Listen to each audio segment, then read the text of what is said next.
여러분 한 주간 평안하게 잘 지내셨습니까? 반갑습니다. 오늘은 어버이 주일 예배를 우리가 하나님 앞에 드리고 있는데요. 함께 자리에 참여하지 못하고 영상으로 예배를 드리시지만 우리 하나님의 은혜, 그 중에서도 부모님을 허락하신 우리 하나님의 은혜에 감사하는 마음을 가지고 주님을 찬양하면서 이 말씀을 들었으면 좋겠습니다. 우리 다 같이 가슴을 활짝 열고 주님 앞에 온 마음을 들여서 할렐루야로 찬양을 올려드리도록 하겠습니다. 우리 주님께서 귀한 부모님을 주셔서 감사합니다. 주님 찬양합니다. 우리 함께 찬양합니다. 할렐루야! 감사합니다.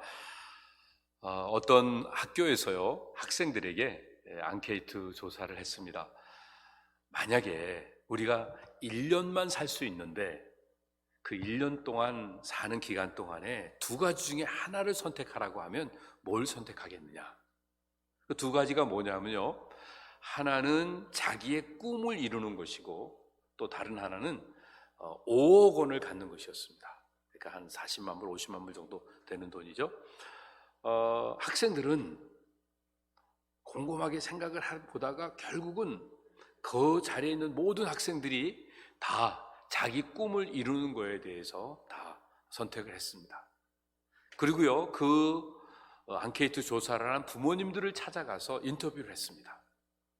당신에게 1년만 살 수 있다고 하면 당신의 꿈을 이루는 것과 5억 갖는 것 중에서 뭘 선택하시겠습니까? 그랬더니 부모님은 뭘 선택했을까요? 5억 원을 선택을 하셨습니다.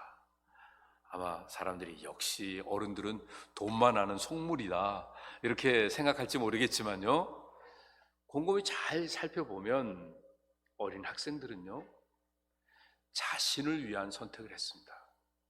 그런데 부모님들은 내가 내 꿈을 포기한다 할지라도 만약에 5억 원이 내 수중에 들어와서 우리 가족들이 더 행복하게 편리하게 살 수 있다고 하면 나는 그 길을 선택하겠다, 내 꿈을 포기하겠다 하는 그 선택을 했던 것입니다. 만약에 우리가 인생을 살아가면서 우리 자녀들이 이 부모님의 마음의 절반만 가지고 인생을 산다고 해도 우리가 사는 세상은 지금보다 훨씬 더 달라질 것입니다. 또 어떤 동영상을 보면서 마음에 좀 찡했던 부분이 있어서요, 여러분과 함께 같이 보려고 하는데 잠깐 같이 보시도록 하겠습니다.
짧은 동영상인데요, 우리 자녀들이 좋아하는 음식,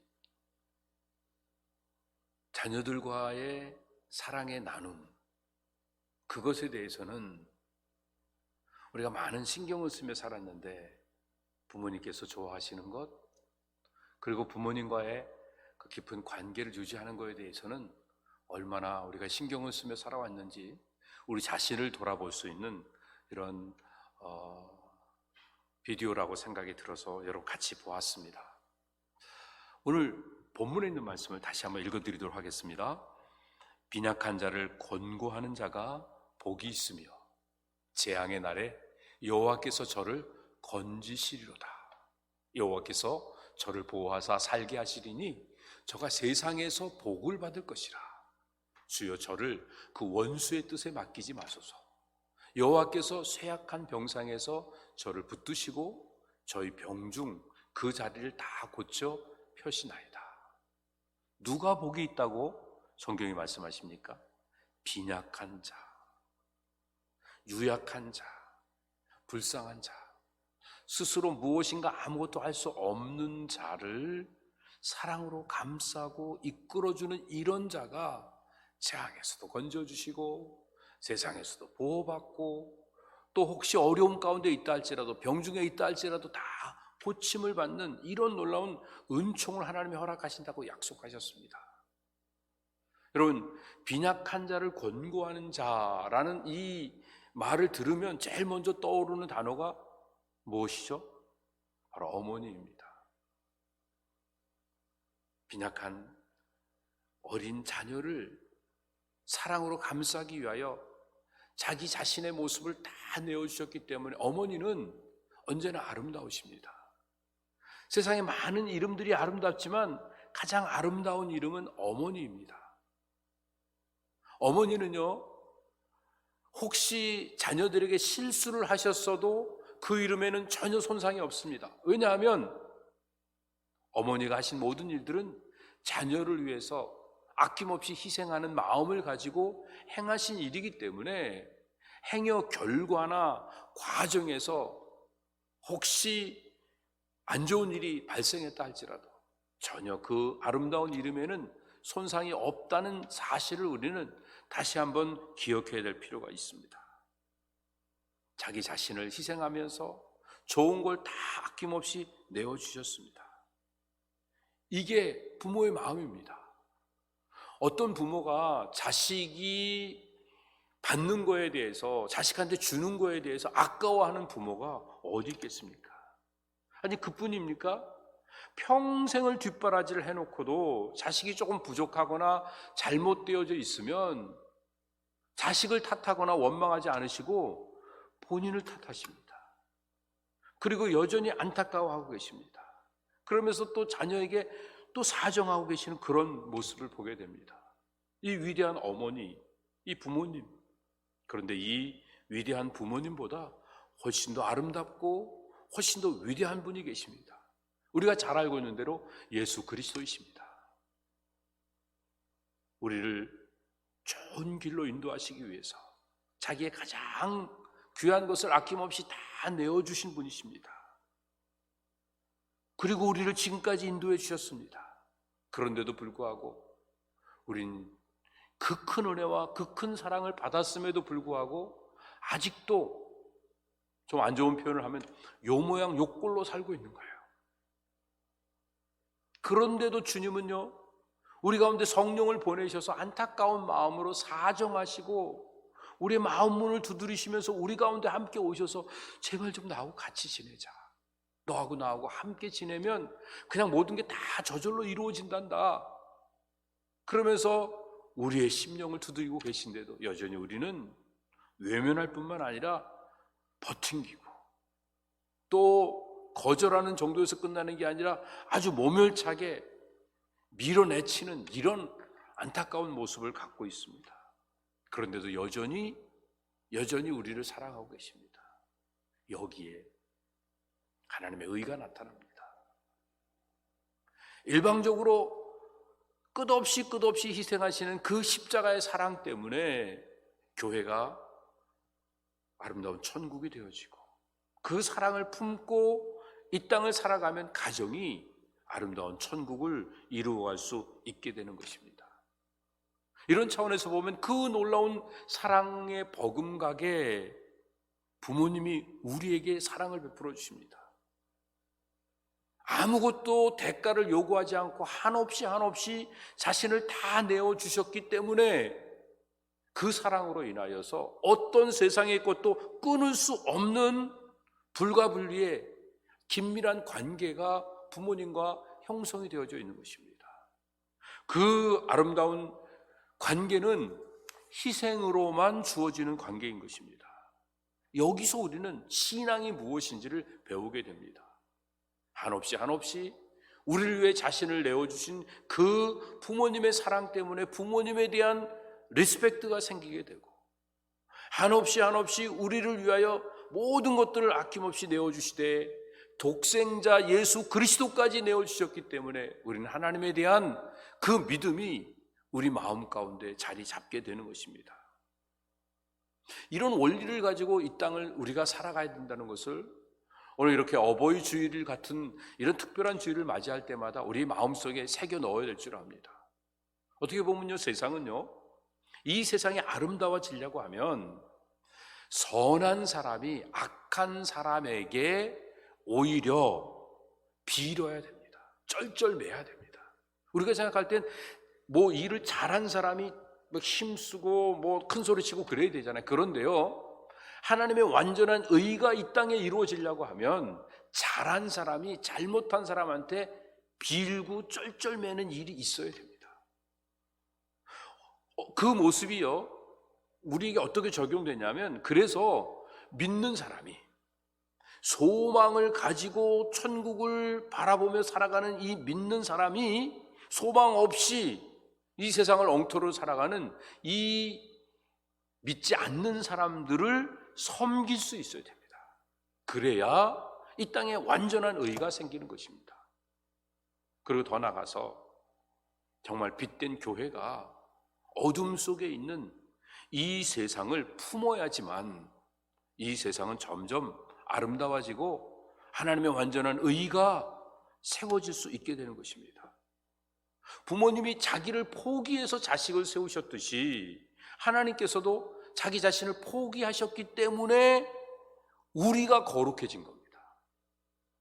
우리의 거룩함은 자신의 희생으로, 하나님의 희생으로만 주어졌다는 것을 우리가 깨닫도록 하기 위해서 우리에게 어머님의 사랑, 아버님의 사랑을 우리에게 허락하신 겁니다. 그래서 어머니의 그 희생과 그 헌신을 우리가 느끼면서 우리는 거기서 끝나지 않고 예수님의 십자가를 바라볼 수 있습니다. 끝없이, 아무 조건 없이 먼저 사랑하신 그 십자가의 사랑을 어머니의 희생을 통해서 우리가 배워가고, 어머니의 따뜻한 품, 그 다정한 말씨를 통해서 우리 하나님의 보호하심과 인도하심이 얼마나 놀라운지를 우리가 깨달아가게 됩니다.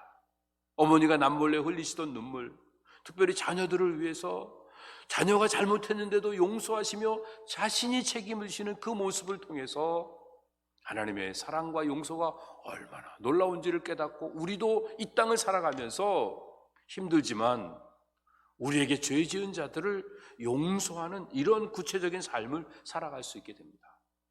오늘 본문에 있는 말씀 보니까요, 빈약한 자를 권고하는 자가 복이 있다, 이렇게 말씀하십니다. 빈약하다는 게 뭘까요? 몸이 왜소하다는 그런 의미가 아니겠죠? 빈약하다고 하는 것은 혼자 스스로 아무 일도 할 수 없는 이런 사람을 말합니다. 아주 유약한, 아주 불쌍한 이런 상태에 있는 사람, 영적으로 말하면 심령이 가난한 자입니다. 우리는 인간으로 태어났을 때 우리 힘으로는 못 태어나요. 부모님의 육체를 빌려야 태어납니다. 그리고 우리가 그냥 스스로 존재할 수 없습니다. 누군가의 도움을 입어야만 우리는 생존할 수 있게 되어지는 것입니다. 정말 빈약한 자입니다. 육신적으로도, 우리가 정서적으로도, 영적으로도 스스로 아무것도 할 수 없기 때문에 빈약한 자로 이 땅에 존재하게 되는데, 그때 어머님의 사랑을 통해서, 아버님의 사랑을 통해서, 그리고 누군가의 자비와 공유를 통해서 우리는 이만큼 성장할 수 있게 된 것입니다. 그래서 우리는 영적으로 하나님의 사랑이 얼마나 큰지를 깨달을 수 있게 됩니다. 우리 주님의 십자가가 아니면 내가 어떻게 거듭나고 천국을 소망하며 이 어려운 절망 가운데 살 수밖에 없는 이 삶의 자리에서 천국의 기쁨과 희락을 마음속에 간직하며 살 수 있게 되는가? 이것은 하나님의 그 사랑으로 인한 것임을 깨닫게 됩니다. 잘 살펴보면요, 빈약한 아이를 이 사랑하는 어머니의 마음을 통해서, 어머니의 그 희생을 통해서 가정이 세워졌습니다. 조그만 어린 아이들이 커서 또 성장하게 되는 거 아닙니까? 그런 차원에서 보면 빈약한 영혼을 권고하셨기 때문에 오늘날 우리가 교회의 아름다운 모습이 생긴 겁니다. 다 유약한 자들인데 이 자리에서 이제 우리가 서로 하나가 되어지는 모습을 갖습니다. 그렇다고 하면요, 이제 우리는 이 세상 어둡습니다. 답답합니다. 정말 스스로 무언가를 해결할 수 없는 빈약한 자리에 있습니다. 이 빈약한 세상을 교회가 권고해야 됩니다. 사랑으로 품어나가야 됩니다. 그래야 세상에 소망이 있게 됩니다. 모든 일들이 절망 가운데 있는 것 같아도요, 하나님은 그 일을 통해서 우리가 해야 될 역할이 무엇인지를 깨닫게 하십니다. 그걸 그래서 이 세상에 암울한 이 상황을 느끼고 마음속에 맺히도록 하시는 겁니다. 어쩌면 우리가 직접 부딪히면서 상처받고 고통 가운데 불편을 겪도록 하나님이 인도하실 수도 있습니다. 그래서 오늘 성경에 있는 말씀을 보면요, 아주 분명하게 우리에게 약속을 주고 계십니다. 빈약한 자를 권고하는 자가 복이 있다. 구체적으로 무슨 복을 우리에게 주신다고 약속하십니까? 첫 번째 1절에 있는 말씀 보니까 빈약한 자를 권고하는 자가 복이 있으며 재앙의 날에 여호와께서 저를 건지시리로다. 세상에 살아가면서 얼마나 많은 재앙이 있습니까? 그런데 그 재앙의 날에요, 그 재앙을 피하기 위해서 이리저리 숨는 게 아니라 더 연약한 자, 어린아이같이 스스로 갓난아이같이 아무것도 할 수 없는 자들을 사랑으로 감싸주고 그들을 돌봐주는 이런 일을 행하는 자들은 어떻게 된다고요? 여호와께서 재앙 가운데서 건져주신다고 말씀하십니다. 특별한 보호를 하신다고 2절에 있는 말씀 보니까 저를 보호하사 살게 하신다. 늘 연약한 자들을 돌보며 사는 자들은 자기가 자기만은 챙기지 않고 이렇게 어머니처럼 주변에 있는 사람들을 돌보며 사는 자를 하나님이 보호하셔서 그 재앙 가운데도 보호하셔서 잘 살도록 인도하신다고 약속해 주십니다. 그뿐입니까? 저가 세상에서 복을 받을 거다. 이 세상에서 형통한 삶을 살고 번영의 축복도 주셔갖고요, 원수들이 함부로 우리를 쓰러뜨리지 못하도록 하나님이 우리를 굳건하게 세워주신다고 약속하십니다. 그뿐만 아니라 더 나아가서 3절에서는요, 우리가 혹시 살아가다가 육신적으로 연약하고 경제적으로 곤경에 빠져 있고 신분적으로 여러 가지 절망 속에 있다 할지라도 빈약한 자들을 권고하는 삶을 살아가게 되었을 때 오늘 말씀 속에 보면 병에서 건져서 건강을 회복시켜 주신다. 이미 환난 가운데, 이미 질병 가운데, 이미 고통 가운데 있다 할지라도 거기서 건져서 회복시켜 주신다고 약속해 주셨습니다. 누구에게? 빈약한 자를 권고하는 자에게. 부모님의 존재를 통해서 우리가 이 땅에 태어났잖아요. 그래서 부모님과의 관계를 가지고 우리가 점점 아름다운 인격체로 자라나가고 있습니다. 그런데요, 우리가 무엇을 보고 우리가 무엇을 기억하느냐에 따라서 관계가 다르게 형성이 되어집니다. 많은 것들 중에 부정적인 것들만 바라보면 그 사람과의 관계가 좋게 시작되어질 수 없습니다. 여러 가지 많은 기억들 가운데 나쁜 기억만 되새기면 그 관계는 점점 악화되어지게 됩니다. 그런데 좋은 것들을 기억하고 또 기억하고 계속 기억하면 그 일로 인하여서 우리의 삶이 아름다워지게 되고, 그리고 더 나아가서 그 하나님의 사랑 가운데 확신된, 하나님이 나를 사랑하시기 때문에 내 미래는 완전히 보장되어 있다고 하는 이 담대한 믿음을 가지고 살아갈 수 있게 됩니다. 사방으로 우겨쌈을 당한다 할지라도, 천만인이 내 곁에서 다 쓰러져 넘어진다 할지라도 나는 절대로 하나님의 보호하심 속에 끝까지 승리할 수 있을 것이다. 젊은 사자가 나를 삼키려고 으르렁댄다 할지라도, 독사가 내 발 뒤꿈치를 문다 할지라도 나는 얼마든지 이길 수 있다. 이 믿음을 가질 수 있게 됩니다. 뭘 통해서요? 뭘 기억하느냐에 따라서, 뭘 바라보느냐에 따라서. 믿음의 주요 온전케 하시는 예수 바라보고 그 예수님의 사랑과 은혜, 십자가의 그 은혜 날마다 마음속에 간직하면서 그걸 되새기면서 인생을 살아가면 달라지게 됩니다. 에드워드 랭고렉이라고 하는 미국 목사님이 계셨는데요, 설교하는 중에 예화를 드십니다. 제가 어린 한 소년의 이야기를 들려드리겠습니다. 그 어린 소년이 7살 때였습니다. 7살 때 가게에 갔다가 물건을 가지고 싶은데 돈이 없어갖고 몰래 훔쳤습니다. 그러다가 주인에게 잡혔습니다. 주인은 경찰을 부르는 대신에 혼내줘야 되겠다고 생각해서 부모님을 불렀습니다. 그래서 랭고렉 목사님의 부모님이 그 자리에 오셨습니다. 아버지가 보자마자 이 에드워드를 야단을 치면서, 아니 저런 도둑이 내 자식이라니 너무 부끄럽다 그러면서 막 야단을 치고, 또 주인도 덩달아서 애가 왜 그러냐고 그러면서 막 야단을 치고 있었는데, 옆에서 그것을 보고 눈물을 흘리고 계시던 어머니께서 그 주인을 향해서, 아저씨, 우리 에드워드는 절대로 도둑이 아니에요. 에드워드는 목사님 될 거예요. 그 말이 가슴속에 남아서 에드워드는 안타까운 마음으로 늘 자신의 부족한 것을 돌아보고 회개하고, 그리고 하나님의 사랑을, 어머니의 사랑을 통해서 배웠다고 말합니다. 자기 자신의 과거를 돌아보면서 회상하며 한 이야기입니다. 여러분, 현실적으로 눈에 보이는 거, 나타난 현상만 바라보는 아버지나 가게 주인 아저씨와 같은 삶을 산다고 하면 이 에드워드는 훌륭한 목회자가 되지 못했을 거예요. 그런데 보이지 않는 그 안에 역사하신 하나님의 은혜를 바라보며 그것을 끄집어내 주었기 때문에 그 어머니의 따뜻한 사랑, 그 푸근한 마음, 그 용서, 이것을 통해서 에드워드는 점점 주님의 사랑을 깊이 깨달아가기 시작해서 자기의 생애를 기쁨으로 주님 앞에 드리면서 이 땅에 하나님의 복음을 증거하는 그 아름다운 일들을 감당하는 훌륭한 사람으로 자기의 역할을 하게 됩니다.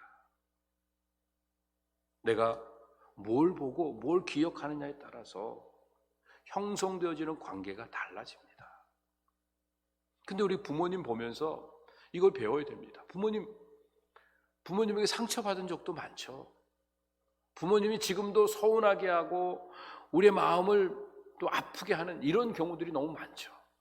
그런데 우리는요, 부모님을 향해 3가지 기억해야 됩니다. 낳아주신 은혜, 길러주시고 돌봐주신 은혜, 그리고 여전히 지금까지 계속해서 축복해 주시는 은혜. 이게 얼마나 큰 겁니까? 그래서 부모님에 대한 나쁜 기억들은 갖고 있고 그걸 되새기는 만큼 자기를 망가뜨리는 겁니다. 부모님에 대한 좋은 기억, 작은 거 하나라도 그 기억으로 인해서 감사하고 찬양하고, 그리고 부모님의 은혜에 보답하기 위해서 열린 마음을 가지고 나아갈 때 주님을 더 깊이 만날 수 있고 주님의 사랑 가운데 온전한 삶을 살아갈 수 있게 됩니다. 그래서 성경은 우리에게 뭐라고 말씀하십니까? 부모님을 공경하라고 말씀하고 있습니다. Honor your parents. 물론 순종해야 됩니다. Obey your parents. 그러나 그냥 순종이 아니라 마음속으로 리스펙트하는 그런 마음으로 부모님을 공경해야 합니다. 여러분, 공경한다고 하는 게요, 어떤 의미 속에서 보면 정직하게 내가 나를 들여다보는 용기입니다. 자기 자신에 대해 부끄러워하는 사람은요, 부모님을 소홀히 합니다. 내가 부끄러운 거예요. 부모님이 무슨 말을 하면 행여나 내 인격에 손상이 되고 나에게 무슨 손해가 될까봐 움츠리고 경계하고 하는 건요, 나 자신에 대해서 당당하지 못하기 때문에 그래요. 그러나 예수 그리스도의 보혈의 능력으로 거듭난 심령들은 언제나 당당하게 살아갈 수 있잖아요. 자기의 모습 부족하면 어때요? 좀 못났으면 어때요? 주님이 인정하셨는데 그대로 살아가면 정말 아름다워집니다. 중국의 제나라 때 그 제후였던 경공이 공자를 만납니다. 그래서 공자에게 평상시에 갖고 있었던 질문을, 그에게 의문점을 질문합니다. 정치가 무엇입니까? 그랬더니 이 공자 왈 천하를 아름답게 하는 겁니다. 이렇게 말했습니다. 경공이 천하라고 하는 건 내가 알겠는데 아름답다고 하는 건 너무 추상적인 거 아닙니까? 그랬더니 공자왈 아름다움이라고 하는 것은 각자가 자기다움을 갖는 게 아름다운 것입니다. 그래서 그때 이제 나온 말이 군군, 신신, 부부, 자자.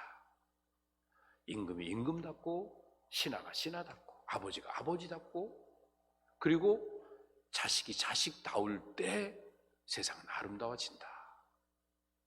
모두가 자기의 아름다움에 충실하게 될 때 온 천하는 아름다워집니다. 여러분, 정치가 염려가 되십니까? 미래의 경제가 염려가 되십니까? 미래의 어떤 건강 상태나 이 소셜에 대한 여러 가지 무브먼트가 염려가 되십니까? 여러분, 우리가 무슨 힘으로 뭘 어떻게 할 수 있겠습니까? 그렇지만 각자가 자기 자리에서 자기다움을 지켜나가면 함부로 누가 정치로 세상을 끌고 가지 못합니다. 경제 누가 흔들지 못합니다. 어떤 변종 바이러스가 나온다 할지라도 이게 이렇게 막 팬데믹으로 이어지지 않습니다. 각자가 자기 자리에서 자기 역할을 잘 감당하고 있을 때 그것이 하나님이 원하시는 겁니다. 하나님이 온 만물을 만들어 놓으시고 보시기에 아름다웠다고 하는 게 뭡니까? 자기 자리에서 자기 역할을 한 겁니다. 그것의 기본이 무엇이냐면 적재, 적시, 적소 모든 것들이 올바로 있는 것의 기본이 효도입니다. 이 효도가 이어지고 이어지면 결국에 가서는 하나님을 경외하는 아름다운 신앙이 되어지는 것입니다. 그런 차원에서 성경에서 부모를 공경하는 것이 중요한 이유는 단지 부모에게만 잘하는 게 아니라 부모에게 잘하는 사람이 이 사회에서도 자기 역할 잘할 수 있고 더 나아가서 신앙적으로도 하나님을 경외하는 참 신앙을 가질 수 있기 때문에 이 부분을 놓치지 않도록 우리에게 도전을 하고 있는 것입니다. 신명기 5장에 있는 말씀 보면 너는 너희 하나님 여호와의 명한 대로 내 부모를 공경하라. 그리하면 너희 하나님 여호와가 내게 준 땅에서 내가 생명이 길고 복을 누리라 말씀하십니다. 더 나아가서 27장에 있는 표현을 보면 부모를 경외히 여기는 자는 저주를 받으리라 할 것이요 모든 백성은 뭐 하라고요? 아멘 할지니라. 아주 엄한 경고의 말씀하십니다. 성경에서는 우리에게 부모에게 어떻게 효해야 되는지 아주 구체적으로 알려주고 있습니다. 첫 번째, 주 안에서 부모에게 순종해야 합니다. 주 안에서 한다고 하는 것은요, 우리가 부모님의 뜻을 받들기 위해서 하나님의 명령을 거역하는 일을 해서는 안 된다는 겁니다. 왜 그러냐면 지금은 부모에게 순종하는 것 같지만 그게 부모를 기쁘게 하는 게 아니기 때문에 그렇습니다. 만약에 부모님이 신앙이 훌륭하신 분이면 그 신앙의 뒤를 잘 이어가야 되고요. 아직 신앙이 없는 분이고 아직 예수님 모르는 분이면 예수님께로 인도할 수 있는 이 마음을 가져야 됩니다. 요한 3서에 있는 표현을 보면 내가 내 자녀들이 진리 안에서 행한다함을 듣는 것보다 더 즐거움이 없도다.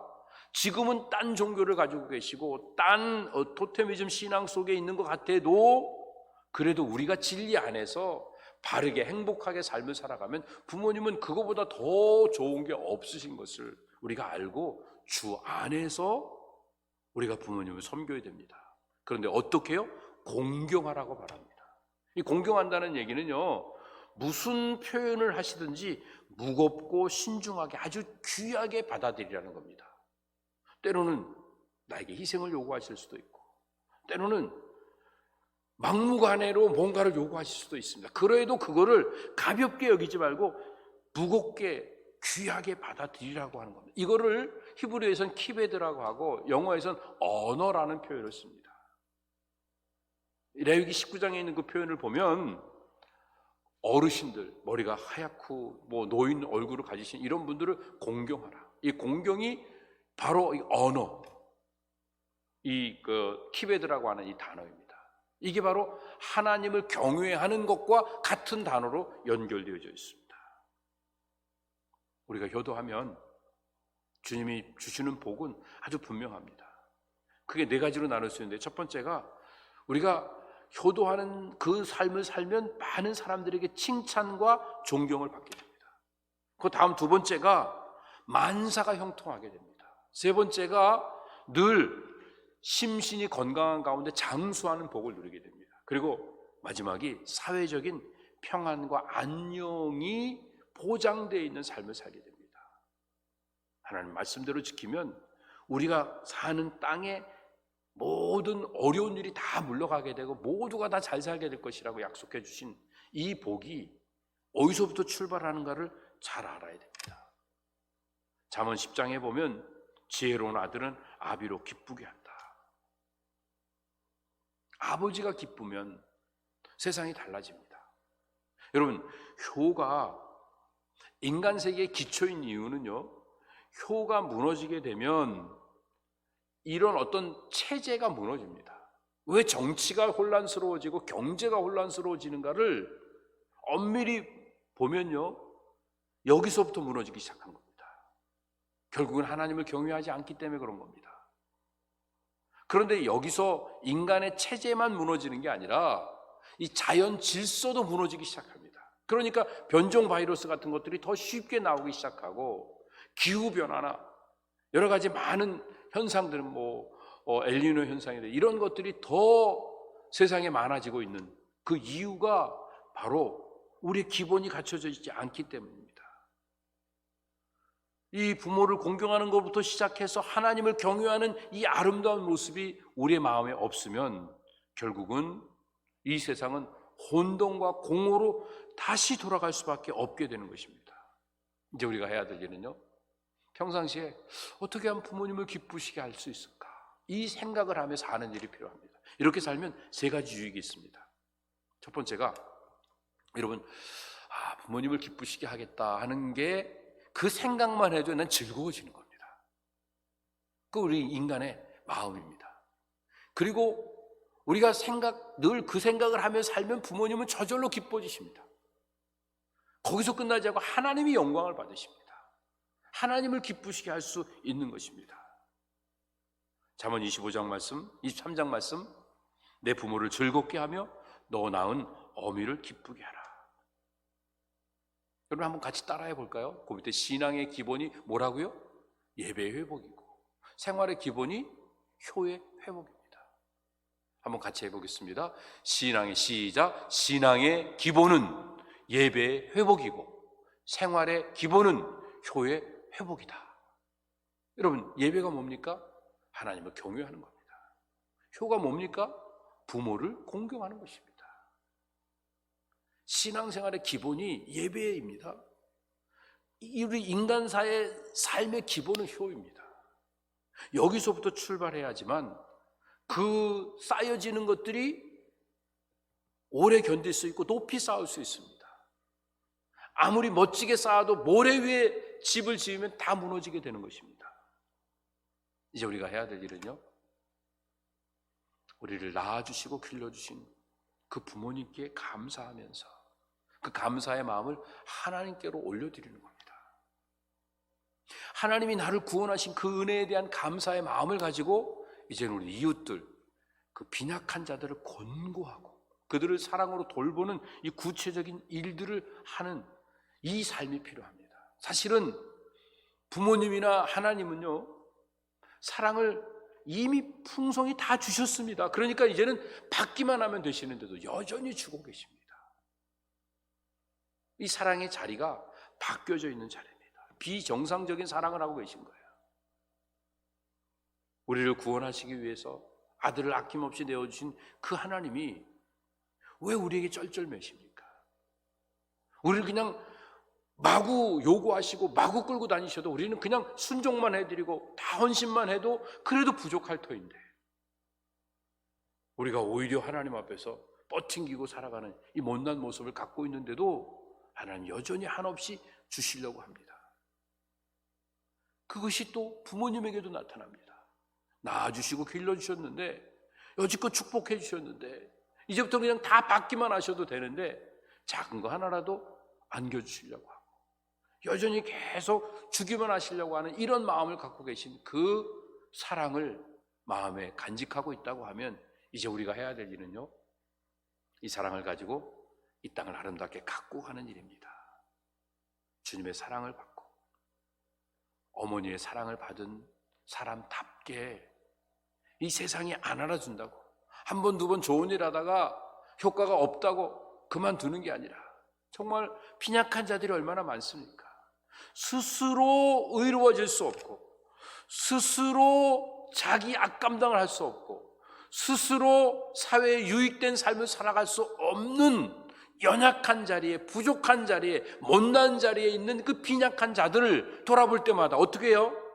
그들을 사랑으로 권고하고 감싸주는 일을 하는 겁니다. 언제까지요?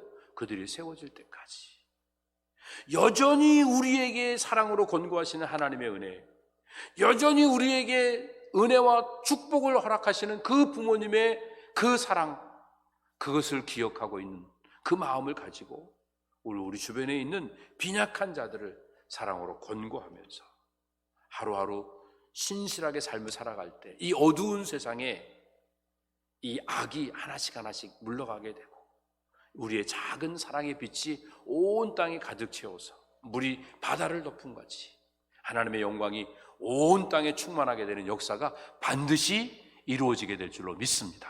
이 꿈을 가지고 우리 주변의 빈약한 자들을 돌아보면서 그들에게 그냥 쓰다가 남는 거 전해주는 정도가 아니라 우리의 일부를 떼어내서 희생하고 헌신하면서 사랑으로 돌봐서 이 땅을 하나님 나라로 아름답게 바꾸어 나가는 주의 자녀들 다 되시기를 예수님의 이름으로 축복합니다.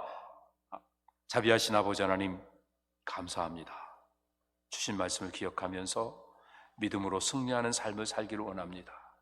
우리가 이렇게 말씀을 받으면서 마음의 감동을 받고 끝나는 것이 아니라 이제는 그 사랑, 그 은혜를 받은 사람답게 한없는 사랑을 나누어주는 아름다운 삶을 살아가도록, 특별히 이 어려운 현실 속에 경제적으로, 육체적으로, 심적으로, 또 신앙적으로 곤고한 자리에서 빈약한 모습을 가지고 살아가는 자들에게 우리의 삶을 아름답게 나누어 갈 수 있는 하나님의 자녀들 다 될 수 있도록 아버지의 사랑 기억하고 어머니의 사랑 기억하고 우리 하나님의 사랑, 예수 그리스도의 십자가의 사랑을 기억하며 믿음으로 한 걸음 한 걸음 주님 걸어가신 그 길을 걸어갈 수 있는 배단이 모든 성도들 다 되도록 함께하여 주시옵소서.